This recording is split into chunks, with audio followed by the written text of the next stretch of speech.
Alcaraz's anger with the umpire after being penalized. She wanted the spotlight? Carlos Alcaraz had plenty of work in the round of 16 of the ATP 500 grass tournament at Queen's, in London. 3 hours and 30 minutes? Are we on clay?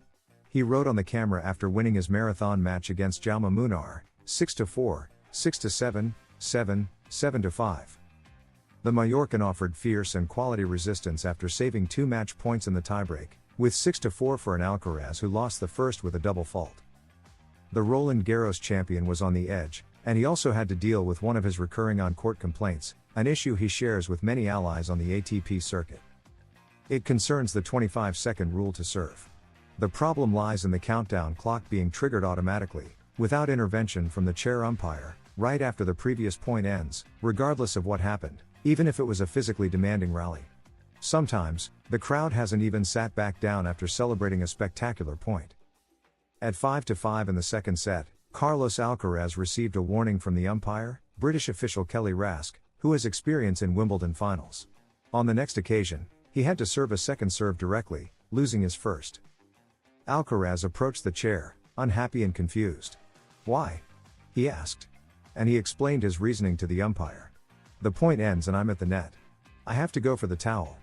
I need to do my routine," he emphasized. Kelly Rask pointed out that the ball kids could bring him the towel to save time. "Yes, they bring it sometimes, and even then I don't have enough time," the Spaniard complained again. This is not the first and won't be the last time. Players ask for understanding based on the nature of the point regarding when the 25-second countdown should begin. That the umpire should have some discretion depending on what happened. But officials always excuse themselves, saying they are not the ones who start the clock. "But you're the one penalizing me," Novak Djokovic remarked in a similar argument at Roland Garros. "Today I had several problems with it. I don't understand. I also think it's a problem with the chair umpire, who perhaps wanted to be in the spotlight, but anyway, it's a rule that should be changed," lamented Alcaraz. "They also need to be a little flexible with it. We've been playing for 3 hours, we finish a long point at the net, they should show some leniency and give us more time. There are many situations where everything moves slowly, and the clock keeps ticking, and we can't prepare properly for the next point. When you can't prepare properly, you can't play properly either. So I think, for the show, it's not the best," Alcaraz emphasized at the press conference. Tough blow for Carlos Alcaraz at Queen's. The Spanish player loses his main coach for this event, Juan Carlos Ferrero, with Samu Lopez stepping in. Carlos Alcaraz faces a big challenge at Queen's. The Spanish player chose this ATP 500 to make his debut on grass and gain rhythm ahead of Wimbledon. He is also one of the main contenders for the title. He won it in 2023, although he fell in the quarterfinals last year against Jack Draper. So this year, he has the chance to go further and earn valuable ATP ranking points. The world number 2 started the tournament on a positive note after defeating Adam Walton in his London debut. Despite resistance from the Australian, Carlos secured the victory in straight sets. However, he will have to cope with a sensitive absence in his team at this event, that of Juan Carlos Ferrero. Carlos Alcaraz loses Ferrero at Queen's. The Mercian is without his main coach, Juan Carlos Ferrero, in this Queen's event. The former Valencian tennis star is Alcaraz's right-hand man and was instrumental in his remarkable comeback at Roland Garros, which led to another Grand Slam title. However, after such intense weeks, Ferrero has stepped aside and did not travel with Alcaraz to London. Instead, Samu Lopez will take on the role of Alcaraz's head coach, as has already happened several times this year, all with great results. The Alicante-born coach was in charge during the first 2 tournaments Alcaraz won this season, first in Rotterdam and then in Monte Carlo, so expectations are high heading into Queen's. For a player like him, the goal is to win the tournament, but also to keep improving and accept that it won't be easy after a long clay swing and now changing surfaces. There's a week in between to adjust and prepare for Wimbledon.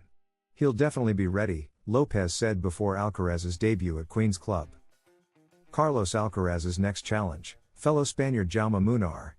To keep gaining momentum and fighting for the title, Alcaraz will face fellow Spaniard Jaume Munar in the Queen's round of 16. A national clash made possible by Davidovic's withdrawal. Munar arrives at the match after his first round opponent, Thompson, retired. Rafa Nadal's advice that Carlos Alcaraz will never forget: don't see tennis as an obligation. Carlos Alcaraz, still going strong in Queen's after beating Adam Walton 6-4, 7-6, and fresh off his Roland Garros win, hasn't forgotten some of Rafa Nadal's best advice. In a quick Q&A for GQ magazine, the Merchant recalled Nadal's best piece of advice, that I shouldn't see tennis as an obligation. To do it to improve and get better, but not out of obligation. A piece of advice that clearly stuck, as Alcaraz seems to be enjoying himself on court and has had a fantastic clay season. He also answered fun questions like who he thinks is the best Real Madrid player in history. A devoted Madridista, Alcaraz replied, I think Cristiano Ronaldo. I'm a big fan of his, so him. Superman would be nice, he joked when asked which superhero he'd be. He chose We Are the Champions as the perfect victory anthem. When asked whether he'd rather be an F1 driver or a footballer, he hesitated but eventually chose football. Now Alcaraz is focused on his next match against Jaume Munar, scheduled for Thursday, June 19, where he'll aim to keep moving forward toward the title. Carlos Alcaraz also denounces threats received via social media. Some messages are actually frightening. It's a real scourge for tennis players, threatening messages on social media, a problem largely tied to betting markets. On Tuesday, Carlos Alcaraz also raised his voice about the issue. After beating Adam Walton in his Queen's debut, he spoke about social media and said he has sometimes received very extreme messages, some of which are even scary. Alcaraz reflected on the current state of social media after the WTA and ITF published a report stating that players received around 8,000 threats in 2024 alone. There's a lot of that, it's a shame to receive those kinds of messages. Nowadays, social media is a very important tool, for work and many things, but it's also a double-edged sword because many people can reach you. When things don't go well, when you lose early, when you lose matches you shouldn't, that's when people leave their comments, said Alcaraz. Some are positive, encouraging messages, but others are really extreme. I won't say exactly what messages I've received, but some are really heavy and actually scary. They make you question a lot of things. That's a shame, he added. Alcaraz will return to the court this Thursday to face Jaume Munar, whom he has played 3 times on tour, with a 2-1 head-to-head in his favor. Drastic change for Carlos Alcaraz hours before his debut. Alcaraz opens with a convincing win. The Merchant star kicked off the grass season with a win over Australia's Adam Walton, 6-4, 7-6. Concerns over Carlos Alcaraz's condition after his stunning Roland Garros win and a brief party in Ibiza were quickly put to rest as the Spaniard secured a solid victory in his Queen's debut over Australian Adam Walton, 6-4, 7-6, 4. It was a strange match, as Alcaraz found out just 4 hours before that he wouldn't play compatriot Alejandro Davidovich, who withdrew due to illness, but instead Walton, who entered the draw as a lucky loser. He avoided any surprises and showed he's in great shape, stayed disciplined during his vacation, and that his adaptation to grass is going as planned. Hug with Hewitt. Although Walton only had 5 matches on grass in his career, he's a player familiar with the surface. Australia has more grass courts than probably any other country in the world. Since Alcaraz didn't know much about Walton, he asked fellow Spaniard Jordan Thompson for advice during a warm-up on one of the outer courts. Had he known earlier, he might have also asked Lleyton Hewitt, former Wimbledon champion and world number 1, whom he hugged earlier that day at Queen's. Hewitt, now working with the Australian Tennis Federation, congratulated Alcaraz for his victory in Paris. Solid serving. The chat with Thompson paid off. Alcaraz played a near-perfect first set, especially on serve, losing only 4 points. He gradually improved on return, needing 7 games and 3 break chances to crack the Aussie's resistance. When Alcaraz was in control, there was no match, but when Walton had time to hit cleanly, he could find winners. That's what this surface allows. 1 or 2 good shots can win a point, and 1 mistake can cost you the game and the set. Saved 2 break points. Alcaraz came very close to losing a set. He faced 2 set points at 4-5 in the second, saved with 2 big serves. Walton's level was high, but the win, sealed in a tiebreak after 1 hour and 43 minutes, allows Alcaraz to gain more rhythm and fine-tune his game on a surface that only lasts about 5 weeks each season. His winning streak is now 14 matches, spanning Rome, Roland Garros, and Queen's. His grass record is impressive, 25 wins and only 3 losses. Carlos Alcaraz jokes about his latest Ibiza party, "My body can't handle it anymore." 1 week has passed since Carlos Alcaraz lifted the Roland Garros trophy after a historic final against Italian Yannick Sinner. The Merchant celebrated in style and, as he loves to do, headed to Ibiza for some peace and fun. He had a great time but jokes that he only went out 1 night. In statements to AFA, he described his Ibiza vacation after his Roland Garros win.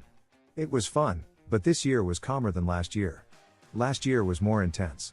I went out the first day and stayed in the other 2 nights. I was in bed by midnight on Tuesday and Wednesday, though I did go out in the afternoon. I'm getting older, my body can't handle it, said Alcaraz with a laugh. A tradition for Carlos Alcaraz. The Ibiza trip has become a tradition for Alcaraz, though last year he was criticized for it, as it was seen to have affected his preparation for Queens. Still, he went on to win Wimbledon weeks later. This year, many people encouraged him to go wherever he wanted after his incredible win over Jannik Sinner at Roland Garros. There are situations where many people don't agree, even if you think they might. But I want to make my own mistakes in life. I'm happy that this year people told me to go wherever I wanted and to disconnect. That kind of support helps. We learn each year, and maybe in the future I won't be able to go, but for now, these moments of disconnection are good, Alcaraz said. Game-changing update at Wimbledon that Alcaraz, Sinner, and Djokovic are watching closely. Wimbledon announced a prize of €3 million, €3.5 million, for the singles champions at the 2025 edition, taking place from June 30th to July 13th at London's All England Club. The Grass Grand Slam also confirmed 2 major changes. In line with the standard tour rule, which only Roland Garros refuses to adopt, officiating will be electronic. But it's the other decision that has drawn most attention from title contenders like 2023 and 2024 champion Carlos Alcaraz, his runner-up both years Novak Djokovic, and world number 1 Jannik Sinner. All 3 aim to play on Sunday, July 13th, and will need to change their routines. The final start time has been moved 2 hours later, from 2 p.m. to 4 p.m. local time, 5 p.m. in Spain. If the match runs long, the roof may need to be closed and artificial lighting turned on, significantly altering playing conditions, as also happens when rain causes delays. On Saturday, the men's doubles final will start at 1 p.m. local time, 2 p.m. in Spain. The same goes for the women's doubles final on Sunday. The goal is to improve the experience for everyone involved. Doubles players will have more precise scheduling, and fans can enjoy more of the Wimbledon day before matches start. Plus, champions will be crowned in front of the largest possible audience, said Sally Bolton, CEO of the All England Club, in statements reported by AFA. According to Bolton, Wimbledon is not considering adding a 15th day or a third Sunday, as Roland Garros has done. Wimbledon raises its prize pool. Carlos Alcaraz could earn €1 million more than at Roland Garros.